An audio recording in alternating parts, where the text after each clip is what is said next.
Salam, hörmətli müəllimlər. 11-ci sualdan davam edirik. Deməli, 11-ci sualda bizdən nə istəyir? Deyir, blok sxemində sual işarəsinin yerinə uyğun gələn variantı yazın. Biz burada nə görürük? Nə görürük? Gəlin baxaq. 1-in kvadratı üstə gəlmək, 2-nin kvadratı üstə gəlmək. Bu dimdə belə bir sual var idi əslində. Getdikcə bir vahid artırır. Bir vahid artırırıq. Deməli, hər dəfəsində bir vahid artırırıq. N-in ilkin qiyməti sıfırdır. Bəli, bir vahid artırırıq və onun kvadratını tapmalıyıq da. Deməli, baxın, N-in ilkin qiyməti sıfırdır. Düzdürmü? Bax, heç nə yox. Gəlirəm, yazıram 0. Kiçikdirmi 30? Deyirəm, hə. Deməli, bu şərt doğru olana qədər mən həyə gəlməliyəm. Deməli, avtomatik olaraq burada nə başa düşməliyəm? Hər dəfəsində mən N-i müqayisə apardığım üçün, düzdür? N bərabərdir. N plus 1 yazmalıyam. Çünki hər dəfəsində mən N-i aparıram da müqayisə. Düzdürmü? Baxın yazıram. N mənimsət. N plus 1. N'in qiyməti nə oldu? N'in qiyməti 1 oldu. Bəs S nə olacaq? Gəlin baxaq S-ə.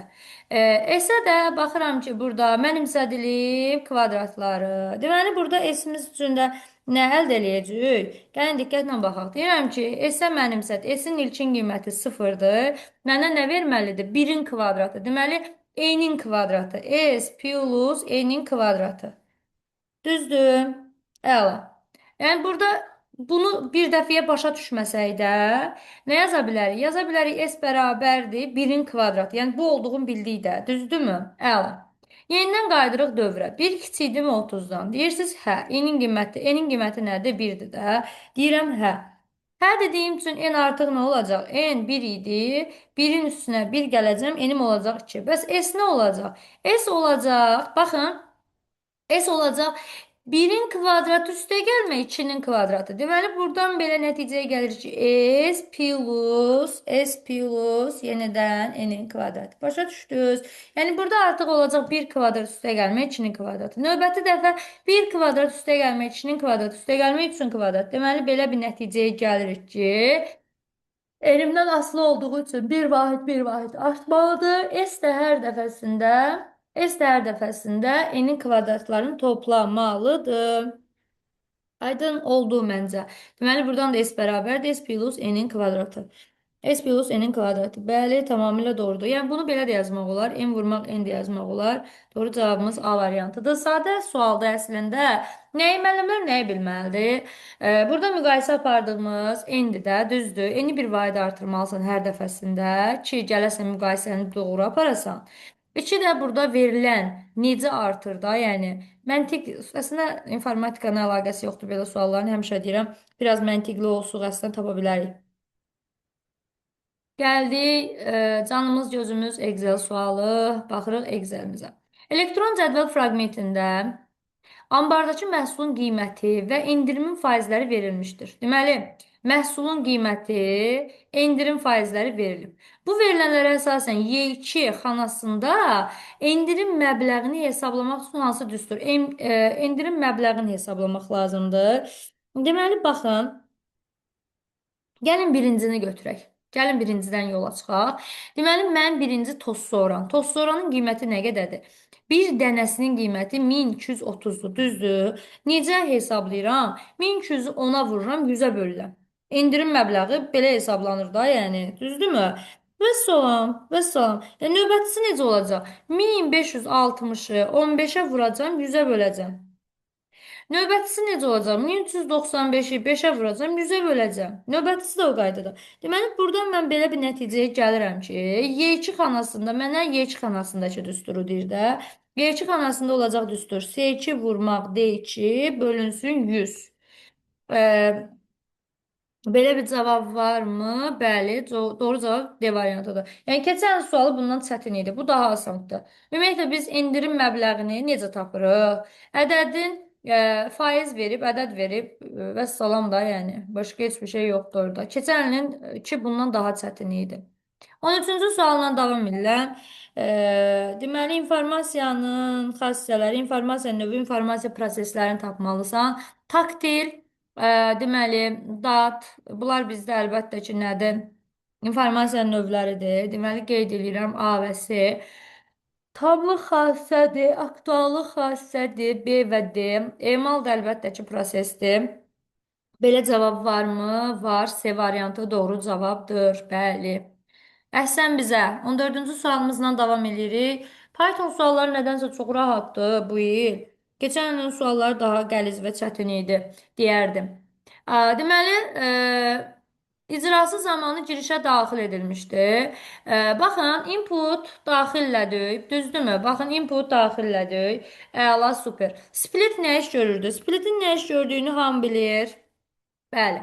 Məncə hamı bilməlidir. Deməli, split nə iş görür? Qeyd edirəm bura split. Bir dəqiqə üzr istəyirəm. Splitin nə iş gördüyünü bilmiriksə, gec deyil. Mən həmişə demişəm ki, bir gün də qalmış, 5 gün də qalmış bu video sizin qarşınıza çıxırsa, deməli ki, hələ ki gec deyil. Özü üçün qeyd edilir. Yəni split ümumiyyətlə elə bir funksiyadır ki, populyardır da. Lendir, splitdir, replace'dir, sortdur. Yəni bunlar bizim üçün sertifikasiyadır, MIG-dir, ümumiyyətlə abituriyentdir. Bunlar üçün populyar suallardandır və əgər biz bunu bilmiriksə, mütləq və mütləq qeydiyyatımıza aparırıq. Split neyinir? Splitin normal default rejimində boşluqdur. Default rejimi boşluqdur. Amma bu o demək deyil də, yəni imенно bu boşluqdan. Burada görsən nə yazıb? Split sətr tipində bir. Deyir ki, açıqlama belədir ki, get verilən siyahını üzr istəyirəm. Verilən sətri split nə iş görür? Sətri siyahıya çevirir. Birdən böl və siyahıya çevir. Deməli, split nə iş görür? Verilən sətri siyahıya çevirir. Verilən elementdən bölür. Elementin özünü götürmür. Aydındır. Deməli, olacaq necə?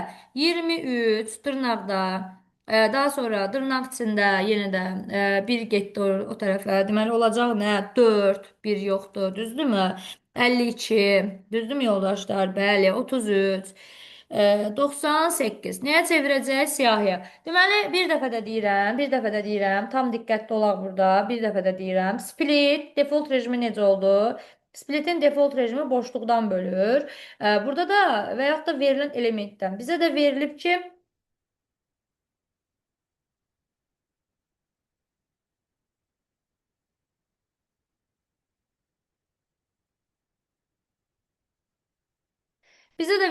burada birdən bölmək lazımdır. Bir dəqiqə gözə üstürəm.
Aha, qaldığımız yerdən davam eləyək. Deməli, burada qeyd elədiyimiz kimi split verilən elementdən sətri bölür, siyahıya çevirir. Bizim artıq siyahımız bu şəkildədir. Növbətdə biz görürük ki, bir dənə A boş siyahısı verilib. For i in s nə deməkdir? Gedir, S-in elementlərinə bir-bir müraciət edilir. Deməli, i-nin bir dəfə alacağı qiymət 23-dür. I-nin bir dəfə alacağı qiymət 4-dür. I-nin bir dəfə alacağı qiymət 52-dir. İ'nin bir dəfə alacağı qiymət 33-dür. İ'nin bir dəfə alacağı qiymət 98-dir. For i in A budur. For i in A'nın mahiyyəti nədən oldu, aslı oldu? Daha doğrusu S, üzr istəyirəm, öyrəşmişik biz A ilə dəyişəni deməyə. S dəyişəni. Burada nə oldu? Bir-bir S dəyişəninə get müraciətlə, bir-bir S dəyişəninə get müraciətlə və onun i alır da bunları. Başa düşürsünüz. Daha sonra deyir, əgər i 23 int tipinə çevirəndə, bu axı hamısı sətr tipindədir. Deyir, bunları çevir int tipinə. Int tipi tam tipdir, düzdür? Böl 2-yə, qalıq sıfırdırmı? Yəni bizə cütlər lazımdır da. Ancaq və ancaq cütlər lazımdır. Deməli, hansıları olacaq? 4, 52, 98, düzdür? Append ilə. Append eləyəcək. Əla. Append elədi. Daha sonra nə edəcək? Join.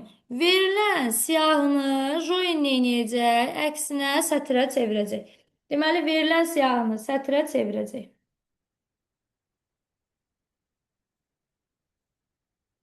Deməli, burada da bizim üçün olacaq 4, 5, 2, 9, 8. Doğru cavab E variantı. Növbəti Aplogonun növbəti sualıdır. Aplogonun bir dənə sualını işləmişəm, kanalda var, girib baxa bilərsiniz. Növbəti sualımızla davam edirik. Aplogon mühitində verilmiş kod icra edildikdə bağa hansı fiquru çəkəcək? Sil, ilkin vəziyyət qələmi endir. Təkrarla 2 dəfə, aha, 4 dəfə təkrarlamaq var sağa sola. Deməli, gəlin baxaq. Yoldaşlar, birinci alt proqram, gəlin bunu bir görək nə iş görür. Bundan 2 dəfə çəkəcək də. Başa düşdünüz necə? Gəlin baxaq. Deməli, irəli 4, daha doğrusu təkrarla 4 dəfə. İrəli 100, sağa 90. Sonra da 45 dərəcə dönəcək. Deməli, bunu da 4 dəfə icra edəcək. Tamam, okey. Deməli, avtomatik olaraq sən fikirləşməlisən ki, bu bizim üçün nə çəkir? Deməli, kvadrat çəkəcək. Və gəlib bağa duracaq, bax bu formada gəldi, bunu çəkdi. Sənə deyir ki, 45 dərəcədə dön. Deməli, baxın, irəli 100, sağa 90, irəli 100, sağa 90, irəli 100, sağa 90, irəli 100. Və indi mənə deyir ki, bağanı döndər 45 dərəcədə. Yəni bağa çəkəndən sonra 45 dərəcə dönsün. Bağa olacaq bu formada da, düzdür? Plus da sən bunu neçə dəfə təkrarlamalısan? Sən bunu 2 dəfə təkrarlamalısan da. Yəni burada gördüyünüz 2, bax bu 2 bunun ikisidir. Yəni birinci növbədə sən bunu fikirləşməlisən, bu nə iş görür? Çünki alt proqramın budur. Burada deyir 4 dəfə təkrarla. Bax bunu veriləni 4 dəfə təkrar etməlidir. 4 dəfə təkrar etməlidir. Çəkdi də kvadrat. E, və indi onu 2 dəfə çəkməlidir. 45 dərəcə dönəndən sonra bir dəfə də eyni prosesi icra eləməlidir. İndi mənim təsvir incəsənətim maşallahdır. Bəli, icra eləməlidir və salam. Yəni bu da uyğun gəlir B variantına. Doğru cavabımız B variantıdır. Yəni burada əslində çətin bir məsələ yoxdur. Alt proqram təkrarlamaların qarşısını alır da. Yəni onu biz belə deyək ki, 4 dəfə təkrar eləyə bilərdik, amma bir dəfəyə yazmaq olar. Deməli, bu da bizim 15-ci sualımız idi. Növbəti izahda görüşərik. Hələlik.